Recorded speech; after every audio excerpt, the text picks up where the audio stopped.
What is up, everybody? It's been way too long, man. Recruiting Chat live with Michael Langston, recruiting analyst for Warchant.com, a.k.a. the Road Warrior.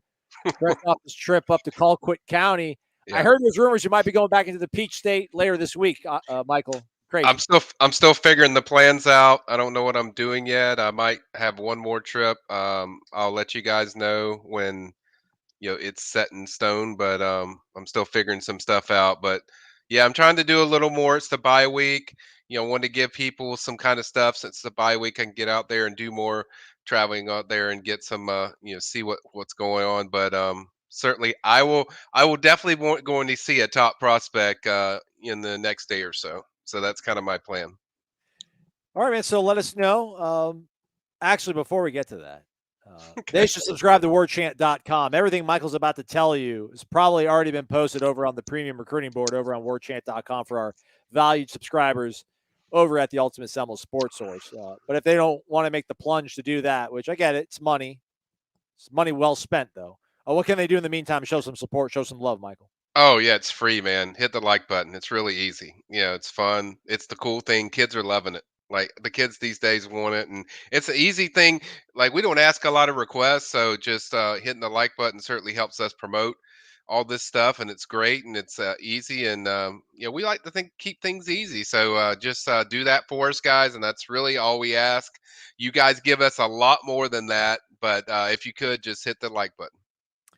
All right, man. I think Newberg, Josh Newberg, I think he tagged a bunch of us, not me personally, but like Warchant and maybe even the podcast. Okay. You went to Colquitt County. I mean, Carr, what's going on? Are the Noles trending? Are they surging, Michael, for this Georgia product? You're talking about Carr? Yeah, man. Yeah. I went over there yesterday. I think it's fairly open. There was certainly a thing where one, I don't think he's going back to Georgia. I don't think that's happening. So for people that had that question, but I think Miami, I think FSU, I think Colorado, I think Penn State are the teams that I think that he's kind of circled the wagons with. So I think right now, I think those are the main teams.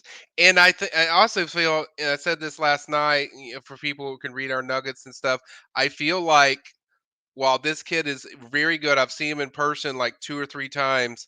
I feel like Jeremiah Smith is the one that they're just so locked in on. They want size. Nye would be more of another slot, but a really good slot, an elite one as far as I'm concerned. So I wonder how much the push is going to be there. I haven't heard a full throttle push all the way for FSU, but I have heard they're very interested. Their communication is really picked up. So I think I want to see kind of how that develops. And also, I want to see what comes of these visits. He wants to officially visit Penn State.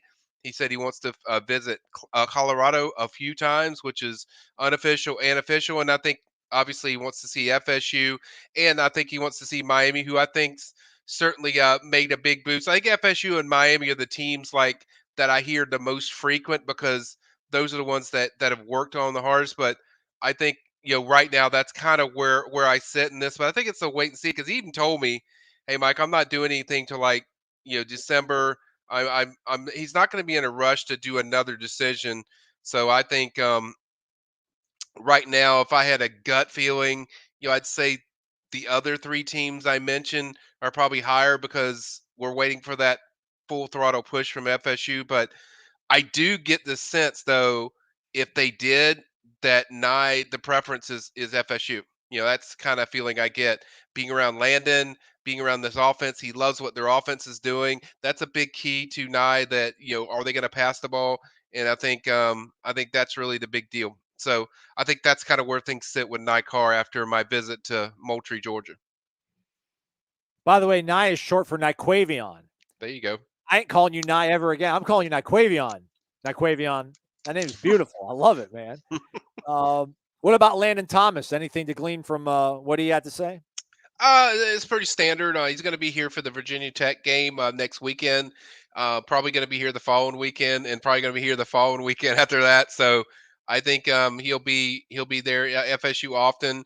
I asked him just kind of his feel for because it's kind of different the way Colquitt uses him and the way FSU is going to use him because he's such a good receiver for FSU, but I think that or for Colquitt, but they don't need him to do that. So I think way they use him is blocking and sealing and to do a lot of that stuff. But at FSU, there's going to be a lot more freedom as far as throwing the ball. So I think he's very excited about what he's seeing. What are they doing out of Jaheim Bell and Morlock? I think he really likes the sets they do because it's not just your traditional tight end lineup. He likes just how they move them around, slot, outside, different spots in the backfield.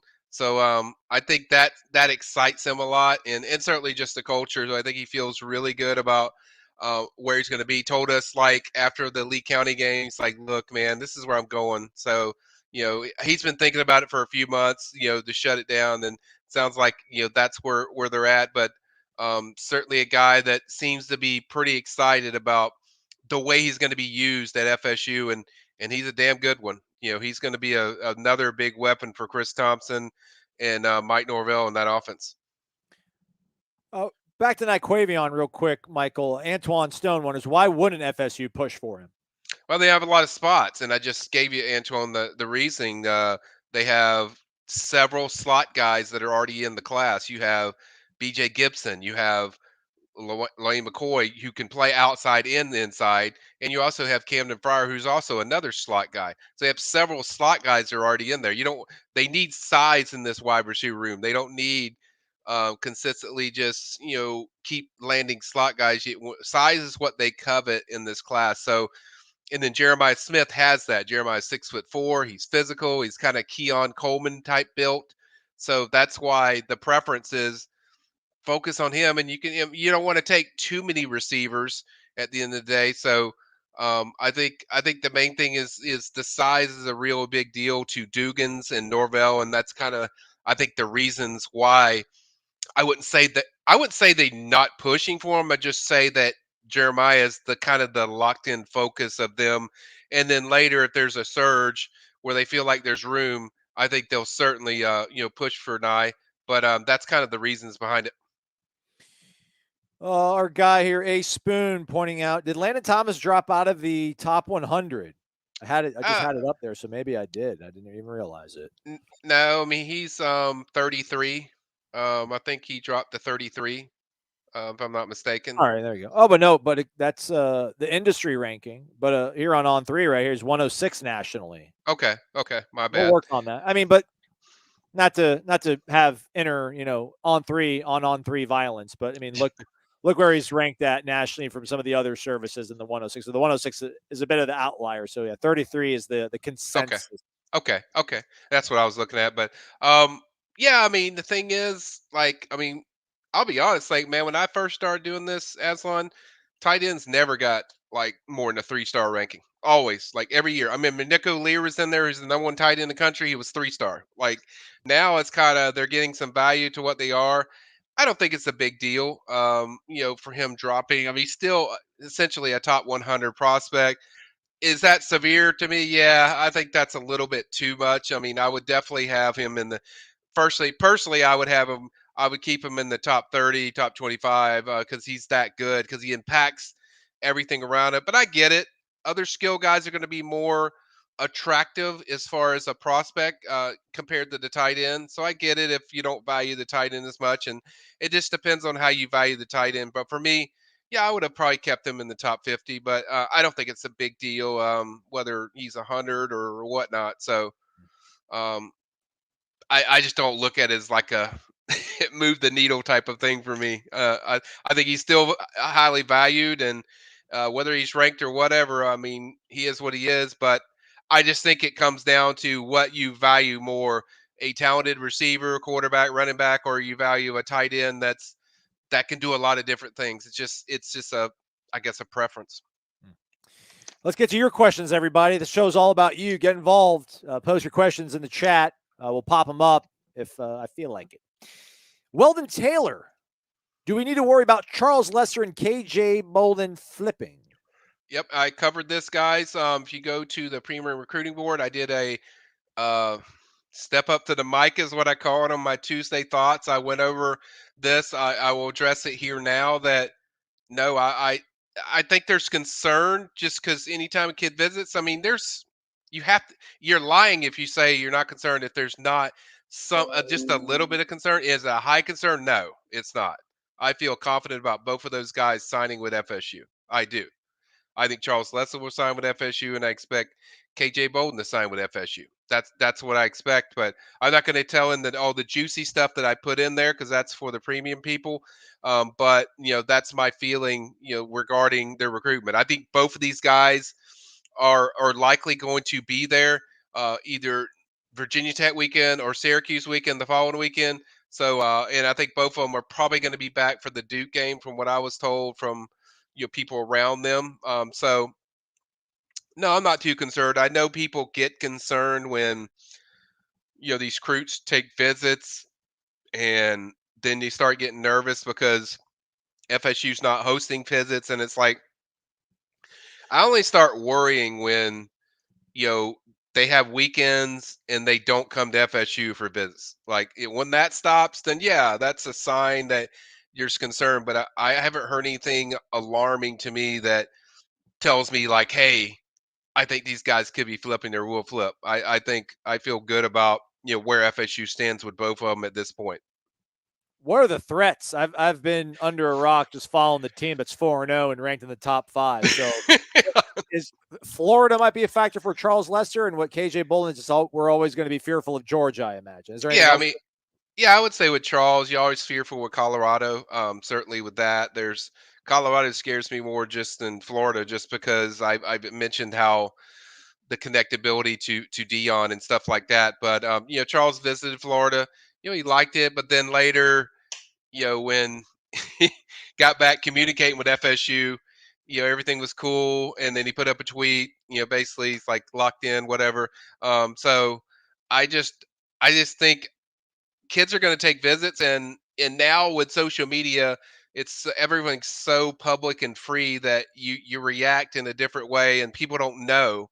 So that's why kind of the question comes up that people are like, well, what is the deal? What is the deal? Is these guys a problem? So I'd say Florida and Colorado right now for Charles Lester, if there's a threat or of any kind, and then you also have Georgia, Auburn. I think Georgia and Auburn are places he's going to visit. So along with FSU several times. So I think this is just stuff you're going to have to deal with throughout the year, guys. And I'm going to be here every week, and I'll discuss it, but I feel good about their situation of where they sit. I think both of those guys are valued. Both of those guys are wanted. There isn't any they're not recruiting me harder or hard enough or whatnot. There's no ill feelings of what FSU's doing on the product on the field. Those kids feel very good about what FSU's doing. So I think it's just a situation where you're going to have visits, and they go visits and they check it out, and they're impressed. And Charles had a good time at Florida, but at the same time, you know, he knows how he feels about FSU, and he said that. So, and I haven't heard anything to really put me in a very concerned type of state of mind, when it comes to either Charles or KJ. So that's kind of where I'm at. By the way, here, I got my eyes out there, everybody. James Purvis on Facebook wondering, hey, what's the juicy stuff, premium people? I know your accounts, everybody. We'll lock them down. Keep it between family on the warchant.com. Sign up, James. I'm telling you, it's worth it, man. Get on board. I mean, trust me, you'll be very happy. You'll love our community. It's a great community. Not trying to sell our stuff, but it's like it's worth it. So jump on board. Luis Maez, he was the first one in. Sorry for taking so long to get to you, Luis. Good afternoon from Oklahoma.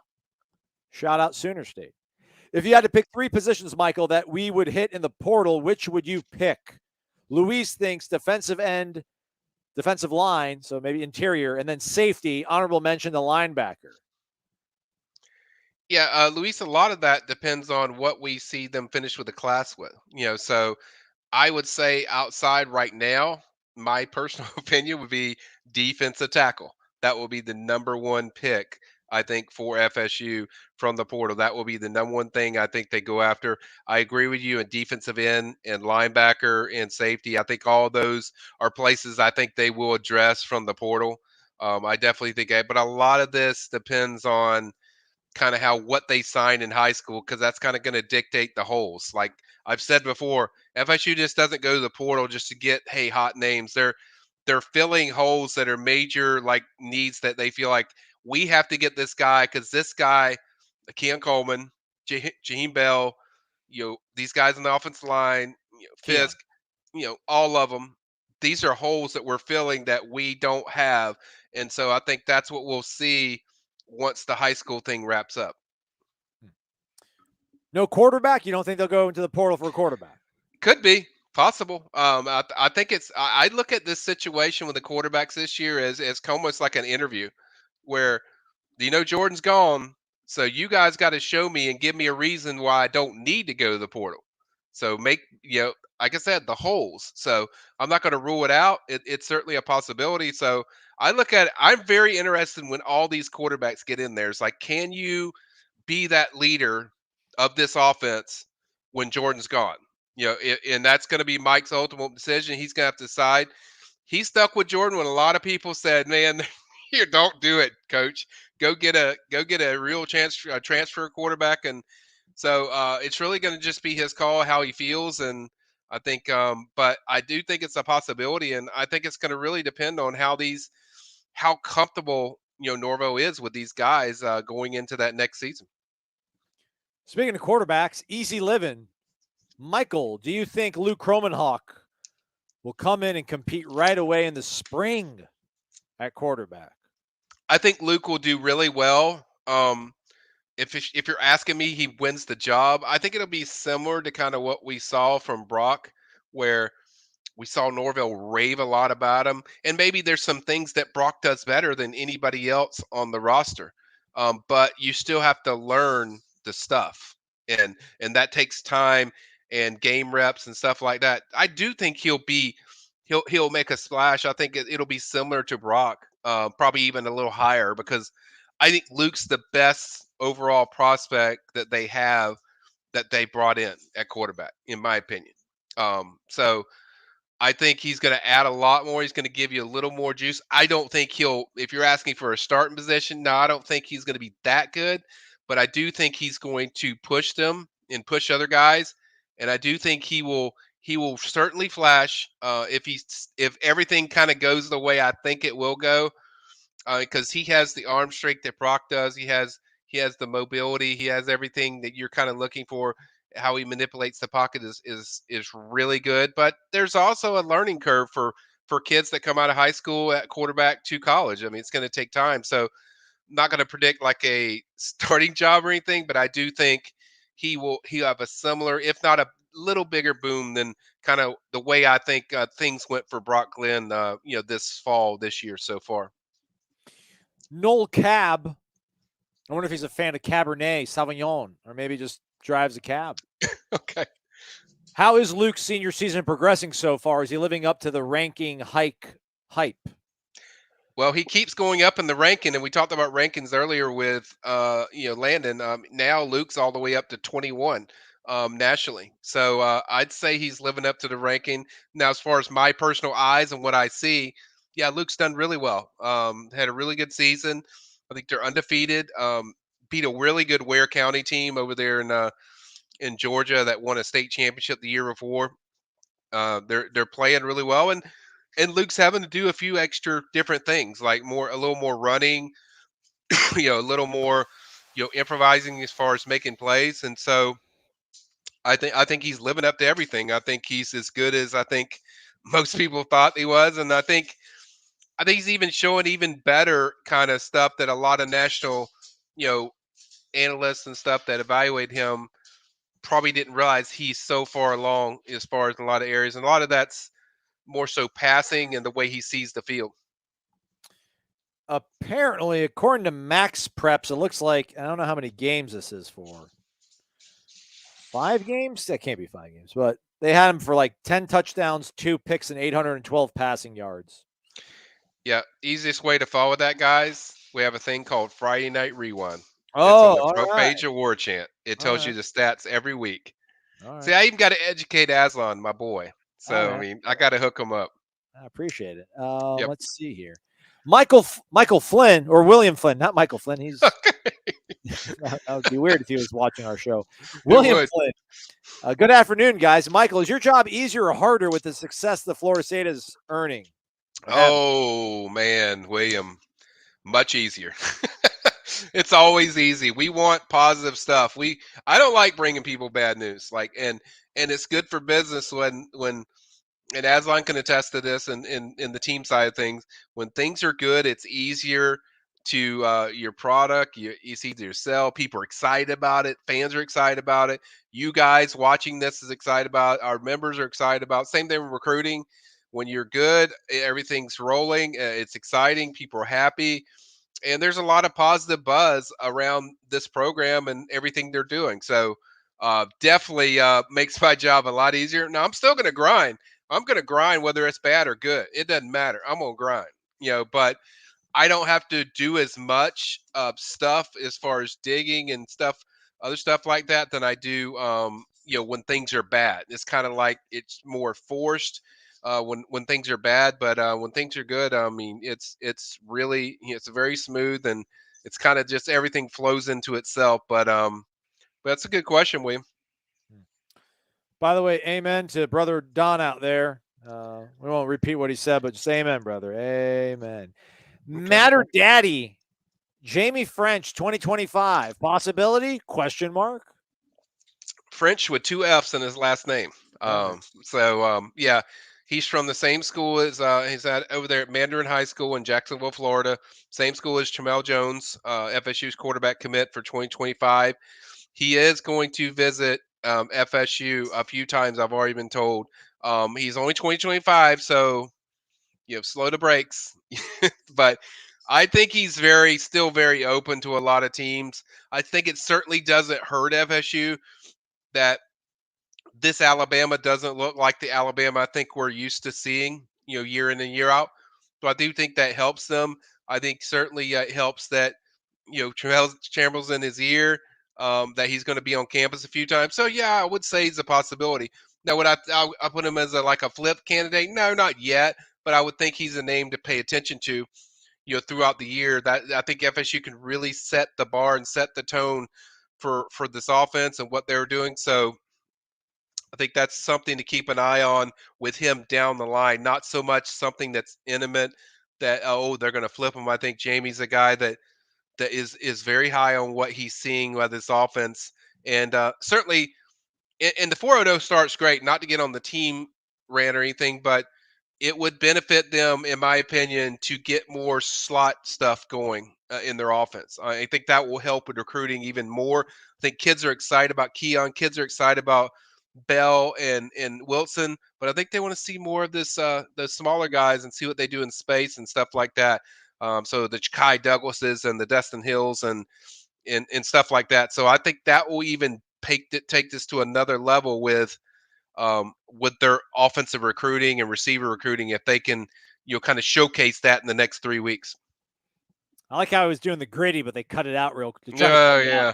They kept a little bit of it in there. So, yeah, man, been a while since we grabbed a real big time playmaker out of Jacksonville. So that was certainly pretty cool.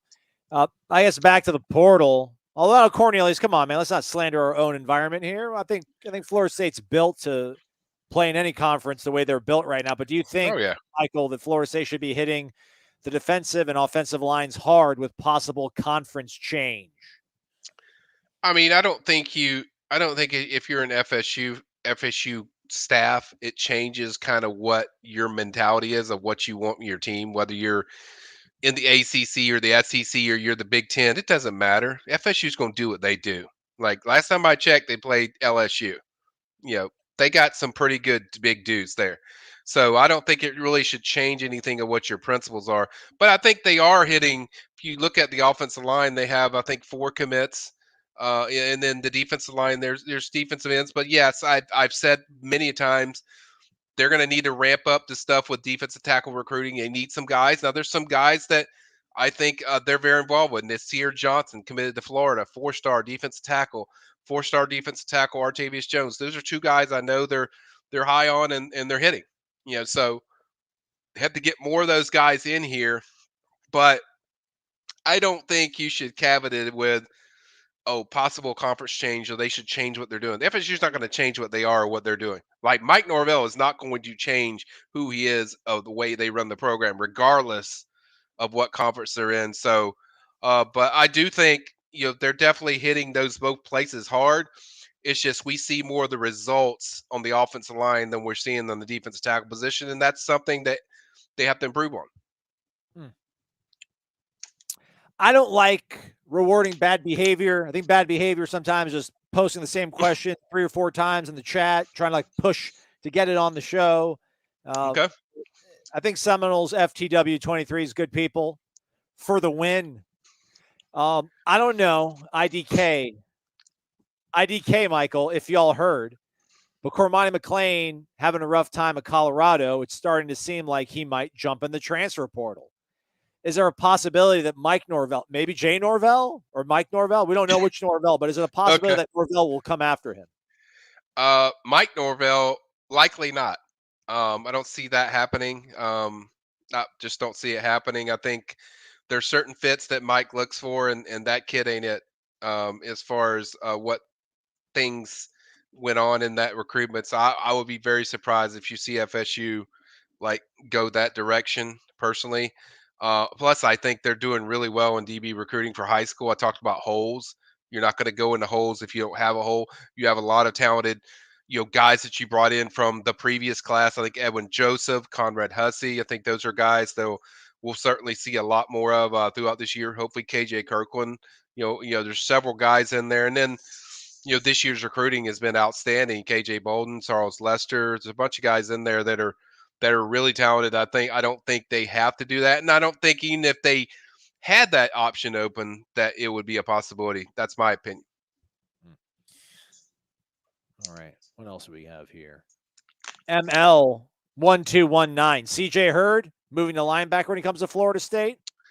I've always told CJ's told me safety all the way. Now I think you might see a combo in there where he does safety and then some rover stuff. That's kind of something that's kind of slightly adjust to a linebacker, but overall, I think he's going to be a safety just based on the stuff they run and basically stuff that CJ's told me and the things I've heard around, the FSU circles. I haven't heard anything that leads me to believe like, oh, he's definitely going to be a linebacker, but I do think there's going to be some mix, training in there as far as once he arrives there, but he's coming in as a safety. That's kind of the best I was told. There's a comment on here I was going to pop up. There it is. Tommy Jenkins. Tommy. Mad Money Michael. Is that when I start calling you Mad Money Michael? I guess so. Triple M. I got so many nicknames. I feel like Apollo Creed, when he's fighting the Russian, like before the fight. The Master of Disaster. Yeah. Everything. All right. Most influential recruit ever for Florida State football, Michael Langston. Whew. Man.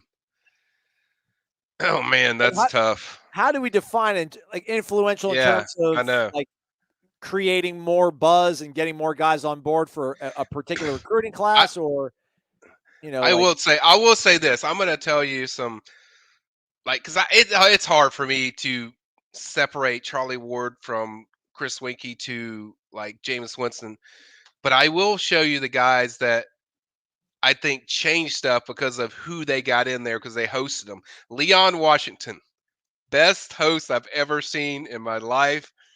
The dude is unreal. The way, his record of bringing in top tier guys was just on a ridiculous level. So I think he changed a lot. And I think, too, it's like different eras when you're talking about what guys come in. I think, a guy mentioned Greg Reed in there. I agree with that. Greg was very popular. There was a lot of people that were on there. But there was so many guys like Jameis Winston. You got to have him in there because he kind of he took them to another level. Whereas, when you're going to the Chris Winkie and the Charlie Ward phase, they were good for a long, long time. So to me, those two guys that stand out, I guess, recently for me that really impacted people was the Jameis Winstons and the Leon Washingtons of the world. Just the way they were able to bring people in. Like, just they wanted to be a part of what they were doing. Like, I've never seen a guy, and not, I'm not gonna I'm not going to shy with my boy Deontay Sheffield that also played at FSU. He was unreal, like getting recruits. So to me, that's kind of what I say when you talk about influential recruits. That's the kind of guy that when you can bring other guys in there and to join your family. I love it. I love it. No, it's a great answer. I have nothing to add to it. That's perfect. Ray's in the house, though. Let's go. I got something to say about that. How about Ray.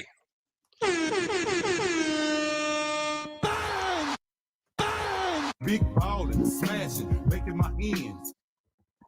Ray Pereira's a pillar, in case y'all don't know. Big money Ray. What's causing all of this? How did Texas A&M when did Texas A&M jump us? I think he's talking about Texas.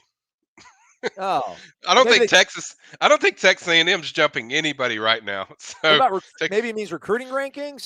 Does A&M have a good class or something right now? Oh, I don't know. I'm confused. Nonetheless, question from our guy Ray, which the appreciation cannot be overstated, man. We appreciate the heck out of you. Thank you so much, Ray. Which of our commits do you believe is a year one starter? Go Noles. You want me to pull up the class for you, Michael? I can give you one off the top of my head. Do it. Show off. The kicker. Oh, come on. Hey, kickers are people too, man. It's fair. Okay. But I would say, and this might surprise some people, or it might not. I think day one, Aslan, KJ Bolden is going to be starting. Like, he is so elite. Okay. Like, they just don't have that kind of elite play at safety like what he does. Like, I mean, I just think he's a game changer. Now, I'm not saying I'm guaranteeing like he's going to be the greatest to ever play at FSU, but if I had to make a prediction, if guys asking me for a prediction to pick day one starter or year one starter and say day one, year one, KJ's the guy I would go with. Like, I would go with KJ. I feel very good about that. That's the one I would pick. I mean, listen, they were losing. Renardo's going to be gone. Fentrell's going to be gone. Mm-hmm. I think Jarian might be gone. Although I don't think Jarian has to leave, and Greedy doesn't have to leave either, I don't think. But I don't know, safety. I mean, yeah, there's a lot of opportunity back there. Not a bad pick. Pick, but as we have on the screen, apparently, Texas A&M has a higher rated class. Okay. Well, they probably got a commitment, Ray, lately. They picked up – I do think they picked up a few guys last week, so that's probably how they jumped them. So it happens. So I don't know. So, yeah, I mean – as far as the other positions, well, you're definitely not going to have an offensive line. Defensive line, I don't see that happening, first-year guys. Kam Davis, like, could he week 6 find himself starting a game? Yeah, it's going to be tough because those guys have been in there so long. And that running room is so good. That's just – does kickoff returns, starting on kickoff returns count?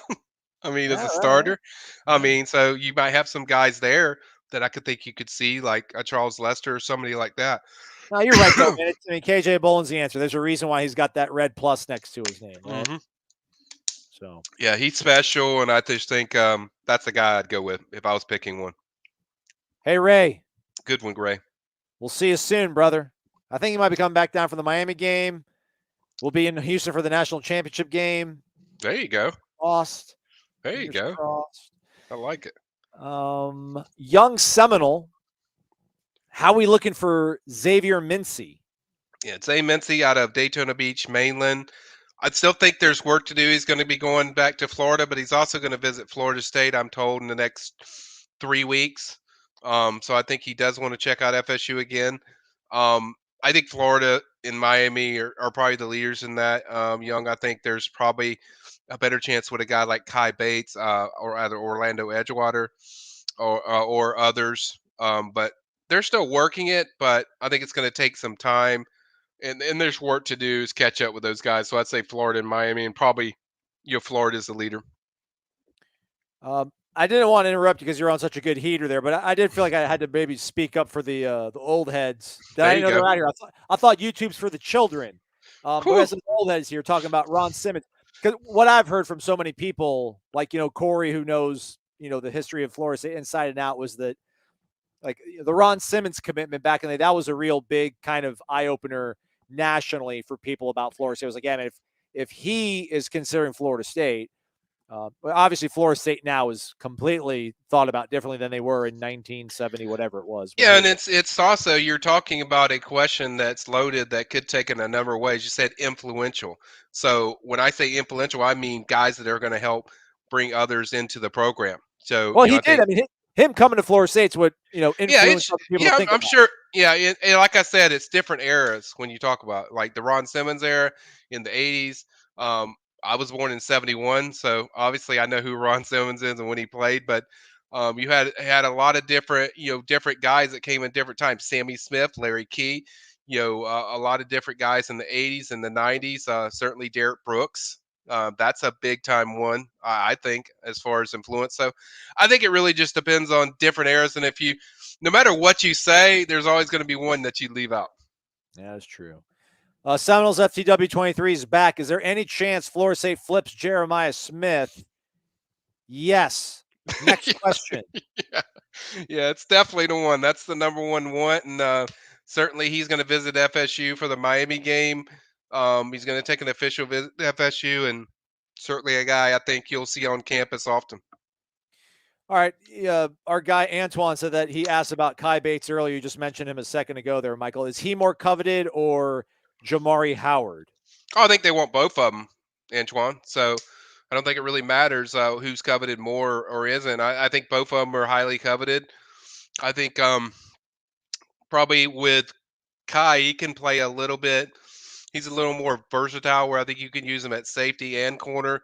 I think Jamari's more, straight corner. I think Jamari, FSU leads for him. I like where they sit. And then with Kai, I think that's a name that I put in my 5 to watch to keep an eye on. I think that's a guy that you will likely see FSU get a visit from during this season. I have not been told a date or anything, but I think that's kind of the two guys. But I wouldn't just make it as a or whatever, because I think there's going to be a spot for either one of those guys if they say yes to FSU. Oh, we did mention, or you mentioned a player out there on the Daytona area. So James Mass was wondering, what effect could LJ McCray have on Xavier Mincey? I mean, I've talked to them about this previously, that they would like to go to the same school, but I don't think it's going to be an effect one way or the other. I think they're going to make their own individual decisions, and if it meshes right, then they're cool to go to the same school. But I don't think it's like they're guaranteed to go to the same school. Like it's just one goes to the other school, one goes to the other. I mean, I think it'll help whatever school LJ picks. Certainly will help. But I don't think it's like a package deal. If that's what you're asking, I think they're looking at different things that's important to them, and I think outside of that, I think it's really just both of them are individual recruitments. That, I mean, if you look at it, the similar teams on there are the big three: FSU, Miami, and in Florida. Outside of that, I mean, there's some different schools on there from Mincey, and there's some different schools on his list for McCray. So I think it just varies for each one of them. Let's get back to flipping cats. Halston, JoJo Trader, can he be flipped? I'd say not likely for me when I look at that one. I think I won't get into the personal stuff, but I think he would prefer rather stay at home, close to home, for his family, for reasons that are important to him. So that's why I think he will ultimately stick there. I think FSU still recruiting him. They'll get an official visit. They'll do stuff. But I think ultimately he'll probably just, he will stick with Miami. But I think it's a much better shot with Jeremiah, personally. When I look at Jeremiah Smith, I think certainly FSU and Miami are both in there. But I think if he's going to flip, if Jeremiah flips, I think it would be to FSU based on what the intel I have. If he didn't go to Ohio State, I would be surprised if it's not FSU next in line. Let's keep it down there in South Florida. Let's go to our guy Marlon in Miami. Michael, when will we see you down in South Florida? Well, I've been down there like a few times already. I was down there in Chaminade. I went to their game, obviously when they played St. Francis, and I will be down there again probably I want to say a month, maybe a month or so. Hmm. So I might be down there again, hopefully in a month, Marlon. Hopefully I see you down there. Had fun last time. Got to see my brother and family. So hope to see you guys in a month. But we'll see how the schedule kind of lines up. But that's kind of my plan to be over there in a month or so. I've got you here, Michael. Let me ask a question. Hmm. Um, it happened like as Corey and I were recording the podcast one day, but somebody was maybe we're doing a live show. Okay. Yeah, we're doing a live show, and someone's like, Armondo Blount just committed to Miami and he just reclassified. And it was like, what? Like first, like committed to Miami, like ouch, and then like he reclassified. Like what's the latest on him? Is Florida State still a player for Blount, or is he pretty locked into Miami right He hasn't reclassified, first of all. now? Okay, Like, thank it God. hasn't happened yet. It hasn't happened yet. Now, I did give some tidbits of that, of what that do I think it's a possibility? Yes, I do think he could possibly reclassify to 2024. But, I've talked to his mom a lot. We've chatted a lot. Sweet lady, awesome lady. Val Blunt, shout out to you if you're watching, whatever. But I think it's far, far from over. Like, I mean, FSU is still very high on his list. He was comfortable with Miami of what he's seeing. I'm told like he's going to visit FSU a few times for games. That's a guy that they certainly have not waved the white flag in any slight form, anything. They're on him hard. So I don't think that's changed. I think there's going to be multiple visits. And as his mom told me, because she was kind of emotionally shook up because obviously she wants him at Florida State. She's a big pro Florida State person. She said, it's not over till the ink dries. So, the pen hits paper and stuff like that. So I think there's still a good portion to go in that recruitment when he actually starts taking visits and checks out these schools. So I think he's very much in play. So just to answer the Armondo Blunt, that's kind of where things are at with him. You know, you got to win Miami, man. Like you got to get a couple of those guys Hmm. on your side, not to only keep them away from the University of Miami, but Hmm. just to bolster who you are. Like, I don't know how good Miami is or isn't this year, but like watching a couple of their games and you hear the way the broadcasters are talking about certain players because that's what the coaches are telling them in the pre-production meeting. But Right. man, like that Miami team seems really happy with Nigel Kelly and Wesley Basante, Hmm. which I don't even know if that's the way to pronounce his last name, but that's the way we've said it for a year. So sorry, Wesley. But like man, take those guys away from Miami and put them on this roster, Yep. and you're like, like Yep. now we're really, really, really cooking. Yep. Like Exactly. you And that and can't, you and can't get that's all why of them, but like some of these guys, you got to though. you got to get some of them. And I think this is it's a little different why I really pay attention because this usually it's kind of the family. There's somebody in the family that's kind of pro Miami where this one, it's all FSU. Like the person that's the decision maker, she loves FSU. I mean, really loves FSU. So certainly, when they take visits and go through all this stuff, she's going to be an influence, I would say, in the recruitment. But yeah, I think it's going to be. I think it's far from over, and it's certainly a battle that FSU's not backing down. They're not slowing down. They're not messing around. They're not going to say, oh well, you got him committed. We're just going to. No, they're on him hard. They're going to push hard for Armondo, and if he does reclassify, it's going to get really crazy because she's already told me he's going to take official visits. He's going to go to several places. So either way, whether it's 2025 or 2024, I think it's going to be a recruitment that has several stages to it. 45 minutes through the show. Got another quarter hour to go. Hit the thumbs up, folks, if you could while you're here. Not for me, but for Michael. Look how hard he's working for you, grinding away. All the information he's giving you. Scott Jones says I look tired. Like I'm not tired, Scott. I'm good, That's man. rude. That's rude, Scott. He does not I'm look tired. He looks I'm youthful, vibrant. I'm good. I feel like 20 years old younger. I'm good, man. Demetrius out there wonders, do you feel that Lawayne McCoy will sign with Florida State, Michael? I feel confident today that he would sign with FSU. That's my answer, Demetrius. I feel pretty good. I feel a lot better than I did probably 3 months ago. I do think he will sign with FSU. I think I think they did a much better job of just the communication with the recruits and the coaches, and I think too, just the product on the field really kind of solidified after the LSU game. I think that really just knocked out of the park. So I think, yeah, I feel pretty confident that he would sign with FSU. You said 3 months, Michael. Has it been a change in approach, or is he one of the guys that wanted to see this team really look? I mean, they obviously looked better last year, but was it the importance of maybe a few of these big wins, something that would contribute more into his decision making, you think? I think it's more being in the class included, where you're talking to the other commits that are in there. I think it was more than that. It was more about that than it was, hey, FSU's not showing. I mean, Dossie, he's really good with, and I think, and then I do think that first game kind of Dugan. really, You said yeah, Dossie. It's fine. or He's not Duke. tired, everybody. I promise he's Sorry. not tired. You got me going in 100 different ways, guys. Dugan, sorry. Yeah. By the way, I love you, LD. Love you, LD. But yeah, I just think with McCoy, once they got that first big win, and just the relationship kind of kept going higher and higher. It was just, everything was so much stronger. I think that's kind of the reasons behind it. All right. Jay Rader, Zion Johnson, Newton High, Georgia. Kid is electric. 2025.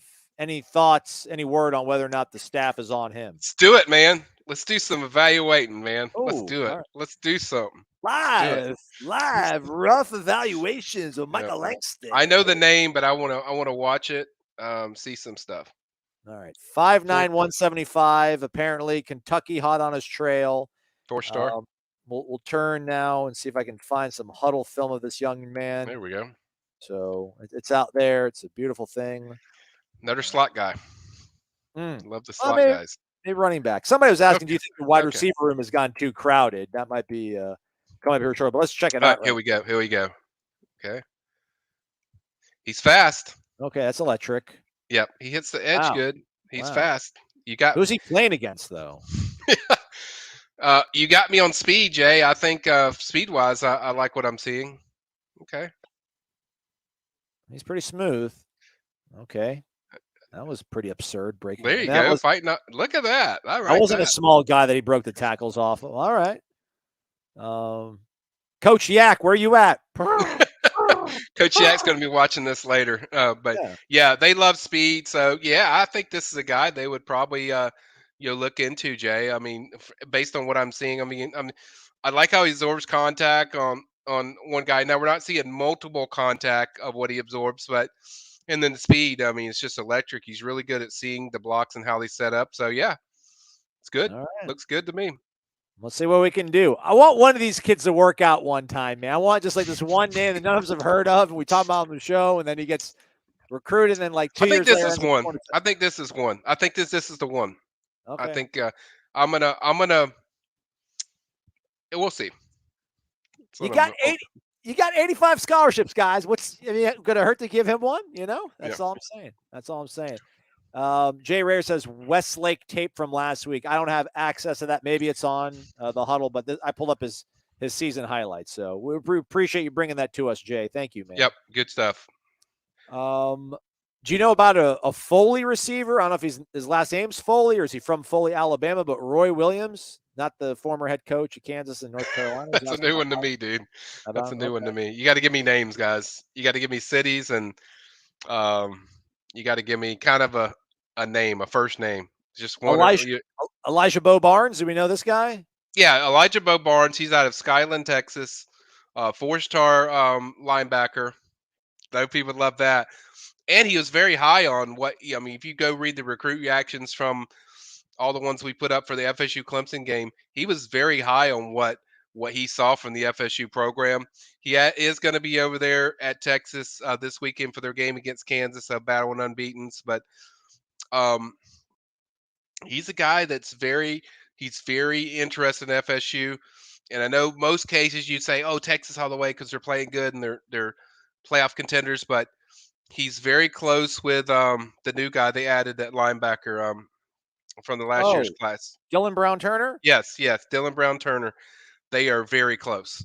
So I think this is a kid to keep your eye on for 2025. FSU staff loves him a lot. He spent 2 days at FSU for one of their camps. He said this really, I mean, you could tell how much it jumped out to him. And so I think FSU is probably the team that is on his mind the most. Not a bad film. Whoa. Oh, what? He's out of bounds and the play's over and they're circling him. Okay. Why are you highlighting the guy hitting somebody late out of bounds? It wasn't late. Just showing that he doesn't take any guff. We like that. Power RN2. Any information on Jordan Seaton, an offensive lineman? Yeah, he's one that he said he wants to visit FSU and Colorado. He visited Colorado last weekend, had a good time. Alabama, Ohio State are teams that are considered the favorites, but I think FSU is a team to keep an eye on too, because he visited FSU in the spring. He's seen what they're doing on the field. It's a place he wants to see. I would say around probably the Miami game that you see him, take an official to FSU. That's my opinion. That's based on what I've heard. Just talking and talking with different people. So, that's one to keep an eye on. But I think that's where things stand. Alabama, Ohio State are teams that I hear the most, and then after that, it's FSU. I hear them a lot. Along with Colorado. So definitely a guy that I think you will see on campus. Kind of one of those new names I talked about. That you're going to see a lot of new names or names you haven't seen in a long time visit FSU that maybe visit really early in the spring, and then you'll see them, for a visit weekend, whether it's the Duke weekend or Syracuse or Virginia Tech or even the Miami weekend. So I think there's going to be a lot of prospects that are kind of hadn't visited in a while that people will see. So, and certainly something to keep an eye on with definitely Seaton down the line. It's going to pop up. This kid couldn't find any information on him. Okay. Cool Ranch, the lesser of the Dorito flavors. Mike, is Kam Davis closer to Jock Patrick or James Wilder? I don't think he's like either one of them, but it's like, I guess, closer to Jacques because he's more, nimble and more explosive as far as like his twitchy movement. So I think Cam's a little more twitchy than either one of those guys, but I would say closer to Jacques. James is more like a straight line, pound you, beat you up. He wasn't known for like his, his elusive nimbleness. I mean, that wasn't his game. All right. Toby Passmore, Ousmane Kromah, Lee County. Speak. Phenomenal player. I expect FSU to be going to see him tomorrow. By the way, if you guys didn't know, coaches are going to be on the road tomorrow and Friday and probably Saturday. Some teams that are playing in high school on Saturday, I'm sure they're going to see some Saturday kids on Saturday. This is one kid that they will go see on Thursday, and this is a kid they like a lot. And I saw this kid in person play Colquitt. Ran for like, man, had to be 172 yards and like 2 touchdowns. And this kid is like, he is massive. Like, this he is from huge. Colquitt. This is against Colquitt this year, Yep. I think. Actually. Yep, that's the game I was at down the sidelines. That was like 9 seconds were left on the clock for the half. Aslan, do you believe they didn't prevent defense on that play? It was surprising, but really powerful, great feet. It reminds me of Eddie George when you watch him. Just so much power and speed all together. But he's a guy that likes FSU a lot, likes Georgia a lot. Georgia FSU is the two teams I've heard the most frequent with Ousmane. I mean, he is just so powerful. I mean, as you could see that run, they had him for a 2-yard loss, and then all of a sudden he's gone. Like, he's like, it takes like 3 guys to bring this dude down. Like, he's very good. Bro, he wears 32. I love it. I love it, man. He's like OJ Simpson. I mean, the good OJ part of OJ. And a very good receiver. Like, that's the thing. You talk about power and stuff, but you don't usually see guys with power that they put at receiver as much, and they play him a lot in the slot where they throw him the ball. Like, he gets the ball a lot. So I think they love using him, just throwing the ball. And here's an instance where I'm talking about. I mean, they like getting him out in space because of speed and just the separation he gets on route. So, yeah, definitely for me, one of the best in 2025 for sure. Demetrius Shaw inquiring about Tyler Atkinson. Yeah, I think that's a 2026 defensive lineman. Um, Oh, come on, Demetrius. I think, yeah, 2026. Come on, man. Come on, Demet. and he's like, very. It's another one. Not to repeat what I'm saying, but FSU, Georgia. But he has a personal feelings about FSU. He grew up liking them. Tyler loves the program. He's very high on Odell. So that's a guy that I think he's a guy to keep an eye on that could be really good. But another Georgia FSU battle. I feel like I'm doing this like every prospect, but I guess that's a good thing when you're battling Georgia for a lot of top prospects because they've been on top for so long. But yeah, that's one to watch for with FSU. He will visit also for the Miami game. So certainly a guy you'll see on those FSU sidelines probably several times this year. All right, winding things down here. Get your questions in. Speak now, forever hold your peace. Let's go to our guy, Nick Castagna. Do you think if Florida State gets Cam Coleman on campus, they can work a flip? Seemed to be a Nole before he committed to Jimbo. Maybe pair him with Jeremiah. Yeah, that would be a dream scenario, Nick, but I don't think you're pairing anybody. I don't think you're getting 2 5-star physical receivers together. Yeah, that's a good dream scenario, but if you get one of them, I think FSU would be ecstatic. I mean, that's kind of the plan. Get one more, I think, big-time receiver, and I think they will be fine with the receiver class. But yeah, I mean, they get Cam Coleman on campus. Anything can happen, but I didn't get the sense, Nick, that he was getting ready to commit to FSU. I would probably say Auburn, and then it was FSU, but I think FSU was really high on his list. So yeah, I mean, if you get him on campus, we've seen what FSU does as far as hosting. He's impressed with this offense. He worked out at one of the Seminole showcases, so we know he likes. He wants to be around this program. I always take that a lot more, Aslan, when the guys work out for those Seminole showcases. So he did do that. There's certainly a genuine interest in Norvell, and certainly a genuine interest to what they're doing on the field. That's a big deal. But he also likes kind of what they're going to do at Texas A&M. But yeah, if he did open it up, I think that's a guy that we would immediately circle. And I definitely think he's kind of one of those guys I mentioned earlier, that guys that haven't visited in a while. I think that's the guy that you'll probably see on the FSU campus some point this year. But it will take some work. I mean, it's not just hey, he's visiting campus, we're gonna flip him.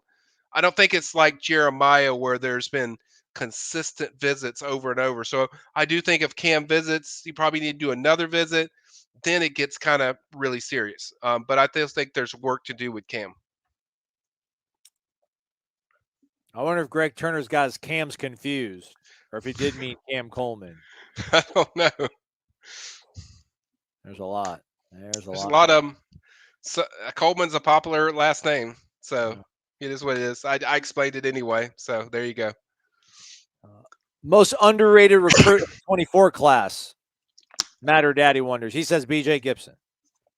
All right, let's look at the list. Aslan pulled up. BJ is definitely at the top, one of the top ones for me. I agree with that one. I just want to see the list because there might be somebody I'm forgetting. Let's roll on down. Kind of zoom in a little bit. Yep, going down. Those are the top tier ones. How do they sort? Are they sorted by their? I mean, it's because it's not alphabetical and it's not. I think it's just. It looks ranking? Like. Yeah, I don't know because it's not. You would say you see KJ at the top and you're like, okay, it's sorted by like who's highest ranked, but it's not because then you got Luke and Luke's higher than Landen. So I don't know. I think it's this number, whatever okay. This number indicates. Okay. I think that's what it is. Okay. Well, going down. Let's go. Yeah.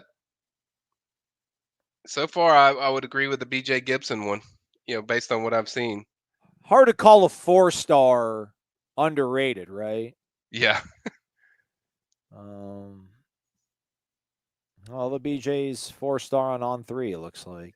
I would say BJ. I'll go with you, Matter. I mean, I like the BJ Gibson pick. I will say this because I want to be fair. I want to pick my own too. BJ Gibson or Jaden Parrish. Those would be my two. Like I absolutely love watching Jaden Parrish. When I watch the film, when I watch the game films, heat-sinking missile. Guy gets to the ball really quick, just explosive. Does so many things. Plays offense too. He scored 3 touchdowns in one game. They are not afraid to use their athlete, and I really, really am impressed with Jaden Parrish. I mean, I am shocked really that kid's not a 4-star yet. Like at this point. Just love his game. I love his athletic ability. I love how he gets off blocks. Just a fun kid to watch when you watch him play football. And there's no surprise that several teams were trying to get in there. I think early on, heard a lot about Auburn and Penn State, but I think FSU was the best at getting in there the earliest. And obviously Randy Shannon had a big part in that recruitment. But that's the kid I if you're asking me for a surprise in the class, that's a guy I think will have a great career at FSU. I think he just fits that linebacker core, what they're looking for. All right, we've hit it. Top of the hour. I just, let's do everything here by the book. Let's be kind. Let's be considerate. Let's ask for permission and consent. But can anybody in Miami get a better photo of our guy Jamari Flagg? I'm with you, man. Can anybody? Anybody down there? Just be, hey, Mr. Flagg, do you mind if I take your photo real quick with my phone? I'm gonna send it to all in 3 so that your database photo can be updated. I don't even know what he looks like. I will make this promise, Aslan. When I go to South Florida, I will get up with Jamari, and I will get a picture. I will get a headshot, real perfect headshot. It'll be best. We just want to see your awesome face, Jamari. That's the only thing Aslan's saying. Yeah, man. That's all I want. I don't know. Pete Mercer. Hi, guys. Great show. Did you guys like the turntables from Gene? I didn't see that. Is that a joke or something? What am I missing? I don't know. I feel like I might have just got punked or something. Who knows? I feel like I'm missing a joke that I'm supposed to know. Yeah. All right. That's a wrap for us. Shout out to all of you for being here and joining us and asking great questions. I think Michael just went through literally probably 30 prospects in about an hour. Yeah. Hit the thumbs up, please. Be kind of you. Shout out to our guy, Ray Pilera. Maybe instead of calling Pereira, I should call him Pilera, like pillar. Oh, I like that. I like that. We're workshopping it. He's a pillar. He's up on here. Shout out to our guy, Matt Lasser, also, who's been in the chat. I think Matt's everything down. He's going to type this all out for the. Yeah. I think he's going to do a recap. Do it, Matt. You're awesome, man. Had fun with Matt. We went to Colquitt yesterday, and he put together a lot of the stuff. He put together the Carr thing. I just did the easy stuff, just interview him, get it done. But Matt did a great job putting it together. He's going to have the Landen Thomas one coming up and a few other notes. So shout out to Matt, man. If you aren't following him on Twitter, you need to. Matt Lasser. That's the guy to follow. He's awesome. But it's Lasser Matt. Yeah, whatever. Last name. Well, I'm just saying. I'm just clarifying. Just put in the search. You'll get it. Shout out to the boss. He's out here working on a Wednesday night. Apparently he's bought us turntables. Gene says he's checked in. I haven't seen the crew yet to give out the turntables. Oh, okay. Are we gonna mix? Are we gonna mix music? Like I'm liking it. I'm liking it. I'm not hating it, Gene. So cool. What's going on over on the PRB, Michael? What should people expect? Why should they hop over to Warchant here in the next few days during the off week?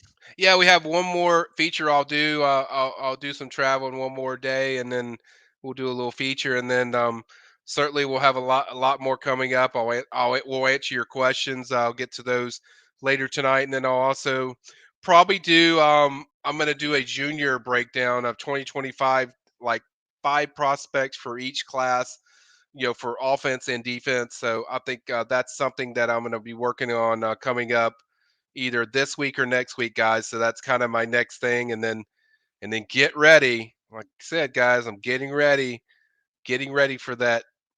Finally, FSU gets to host a host weekend for recruits. So I expect some significant guys to be on those lists, and I'll be all over it, and Matt will be all over it, and we'll knock it out for you guys. And, like I said, as I said at the start of this broadcast, hit the like button, always promote these things. We'll have a lot more recruiting stuff coming up for you guys later this week. I got a bone-in ribeye I'm going to start marinating now. A little too late. I should have done it before we started the show, but I think it's going to be good. think it's going to be good. I don't know why I said that, but I just want everybody to know that I'm going to have a good night. I'm having good steak and you aren't having it. So Listen, we appreciate all the knowledge. Absolutely, buddy. No problem. Have a great one, everybody. Hit the thumbs up on the way out.